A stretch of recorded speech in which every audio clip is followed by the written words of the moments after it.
Ang linaw ng bomba o ang linaw. Oo, iba mo ng dryer. Nalabahan ko kasi halang kay Kaintong. Yung mga damit ninyo nasa sopa, yung nakasabit to sa aming sampayan. Oh. Sa sopa, yung mga damit ninyo. Kaya pala nawala. O, di ba ang ganda-ganda?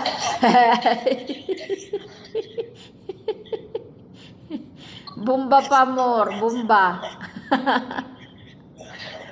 Sabi ni Patrick, magpagawa daw ako ng tangke. Walang ngayang bata yun, puro na lang kagastusan ang naiisip.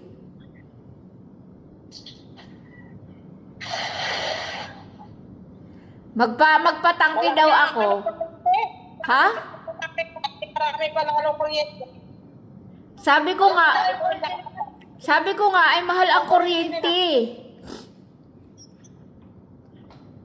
Ang kuryente na nanay ay ang nakalagay ay 3,500. Ay yun ako dalawang bill.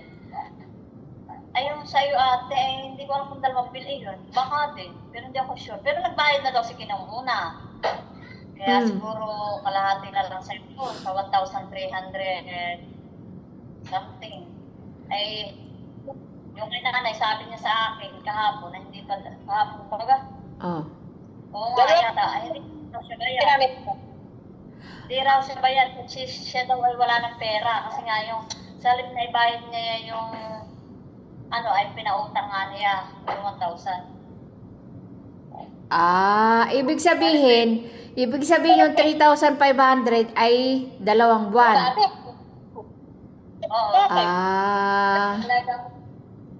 Kasi nga sa halip niya siya nagbayad ay pinautang nga niya yung kanyang pambayad. Mamaya, tatanungin yung aming kuryente kung bakit. Oo. Kaya Ay okay.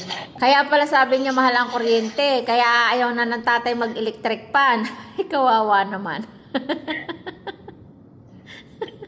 hindi, gangay na kasi ay nakakainit, nakapagnet.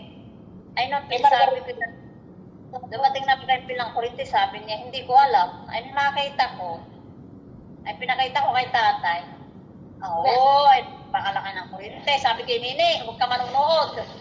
At malaki ng kuryente ng nanay. Tapos huwag ka na pati mag-electric pa. Ay,